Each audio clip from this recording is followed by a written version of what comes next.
ஆய் சொல்லுவா. சேனல் பேர் என்ன தெரியுமா? சேனல் ஒண்ணு வச்சிருக்கேன் நான் யூடியூப்ல. டீ கடை கிளப். நைனாக்கு எதனா சொல்றியா? நைனாக்கு போடுறேன். சரி, நான் கால் பண்ணி பேசிக்கோ. சரி கந்தா, நீ கால் பண்ணி பேசிக்கவா?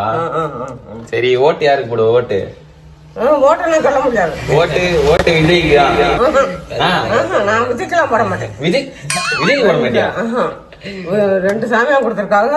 நான் 15 வயசுல 18 வயசு. விஜய் வந்தா உனக்கு 10 சால்வா தருவாருவா? இப்ப 10 சிலை வேணாம், ஒண்ணு வேணாம். நான் ஓட்டு வந்ததுல இருந்து நான் கருணாநிதி தான் போடுவேன். வீட்டுக்காரர் கருணாநிதி, அவரு ஒரு வட்டியில வந்தாரு. முனியாண்டியே கனவுல சொன்னாரு, முனியாண்டி தாத்தாவே. ஓட்டு விஜய்க்கு போடணும்னு. விஜய்க்கு போடுறியா மாட்டியா? விஜய்க்கு போடவே மாட்டேன். சொல்ற மாதிரி வரிய போட மாட்டியா? சரி, போடுறேன். போடுறியா? கைசி, எங்க அப்பா வந்து விஜய் ஓட்டு போட மாட்டேன்.